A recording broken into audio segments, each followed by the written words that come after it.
ആണ്. ഷഹീദെ, നമസ്കാരം. ഈ ദുരിതാശ്വാസ ക്യാമ്പിൽ നിന്നും എത്ര പേരെയാണ് ഇന്ന് ഏതൊക്കെ മേഖലകളിലേക്ക് തെരച്ചിലിനായി പോവുക? വ്യക്തമായ ഒരു ആക്ഷൻ പ്ലാൻ ഇന്നത്തേക്ക് ഉണ്ടാക്കിയിട്ടുണ്ടോ? അങ്ങനെയെങ്കിൽ ഇന്നത്തെ ഒരു ആക്ഷൻ പ്ലാനിൽ എന്തൊക്കെ കാര്യങ്ങളാണ് ഉൾപ്പെട്ടിട്ടുള്ളത്? മോത്തി, നമസ്കാരം.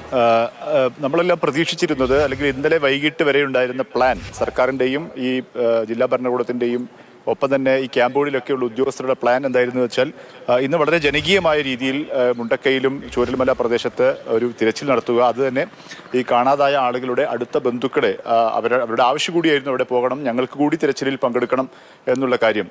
ഞങ്ങളെ പ്രിയപ്പെട്ടവരെ ഞങ്ങൾക്ക് കൂടി കണ്ടെത്താനുള്ള തിരച്ചിൽ ഞങ്ങൾക്കും പങ്കെടുക്കണം എന്നവരുടെ ആവശ്യമായിരുന്നു. അങ്ങനെ ഏകദേശം 190 പേരുടെ ലിസ്റ്റ് അവർ പ്രിപ്പയർ ചെയ്തിരുന്നു.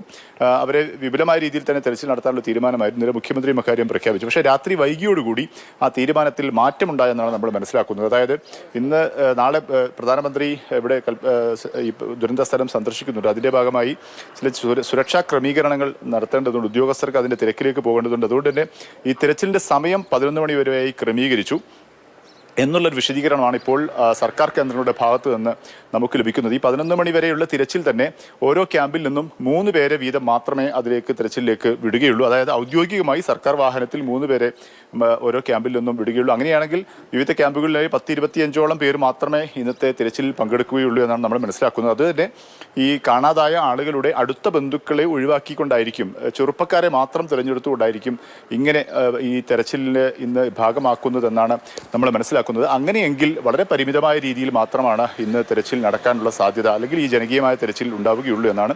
അത് ഒപ്പം തന്നെ നമ്മൾ മനസ്സിലാക്കുന്നത്, ഞായറാഴ്ച ഈ നേരത്തെ മുൻകൂട്ടി തയ്യാറാക്കിയ പ്ലാൻ അനുസരിച്ചുകൊണ്ടുള്ള വിപുലമായ തിരച്ചിൽ ഞായറാഴ്ച ഒരുപക്ഷെ നടക്കാനുള്ള ആലോചനയും ഉണ്ട് എന്നാണ് നമ്മൾ മനസ്സിലാക്കുന്നത്. ഇക്കാര്യത്തിലേക്ക് ഔദ്യോഗികമായി ഇനി മന്ത്രിമാരോ സർക്കാർ കേന്ദ്രങ്ങളോ വ്യക്തമാക്കേണ്ടതുണ്ട്. പക്ഷേ ഇന്നത്തെ തിരച്ചിൽ വളരെ പരിമിതമായിരിക്കും.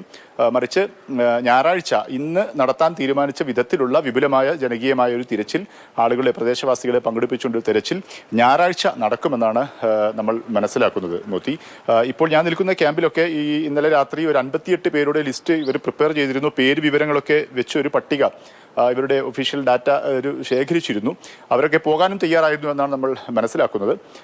അവിടെയാണ് ഇപ്പോൾ തീരുമാനത്തിൽ ഇന്നലെ രാത്രി വൈകി 12 മണിയോടുകൂടിയാണ് ഇത്തരത്തിലൊരു തീരുമാനത്തിൽ മാറ്റം വരുത്തിക്കൊണ്ടുള്ള ഒരു മെസ്സേജ് ഇവർക്കൊക്കെ ലഭിച്ചിരിക്കുന്നത്.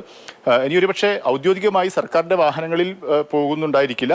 ഒരുപക്ഷെ അനൗദ്യോഗികമായി ഇവർ സ്വന്തം നിലയിൽ ക്യാമ്പിലുള്ള ആളുകൾ ഒരുപക്ഷെ ഈ തെരച്ചിലേക്ക് പോകുമോ എന്ന് നമുക്കറിയില്ല, ഇനി അറിയേണ്ടതുണ്ട്. കഴിഞ്ഞ ദിവസങ്ങളിലൊക്കെ ചില ആളുകളൊക്കെ സ്വന്തം നിലയിൽ വാഹനങ്ങളിലൊക്കെയായി ഇത്തരം തെരച്ചിലിൻ്റെ ഭാഗമായി പോവുകയും വീടുകൾ, അതായത് ഒഫീഷ്യലിയുള്ള തെരച്ചിൽ സംഘങ്ങളുടെ കൂടെയല്ല, അവരുടെ സ്വന്തം വീടുകൾ നിൽക്കുന്ന ഇടങ്ങളിലൊക്കെ അവർ സ്വന്തം നിലയിൽ പോവുകയും അവർ സ്വന്തം നിലയിൽ തെരച്ചിൽ നടത്തുകയും ചെയ്തിരുന്നു. അങ്ങനെയുള്ള നീക്കങ്ങൾ ഒരുപക്ഷെ ഇന്നും ഉണ്ടാകാം. പക്ഷെ ഔദ്യോഗികമായി സർക്കാർ വാഹനത്തിൽ ഔദ്യോഗികമായി നേരത്തെ നിശ്ചയിച്ചിരുന്ന ജനകീയമായ തിരച്ചിൽ പക്ഷേ ഇന്ന് ആ രീതിയിൽ നടക്കില്ല എന്നാണ് നമ്മൾ മനസ്സിലാക്കുന്നത്.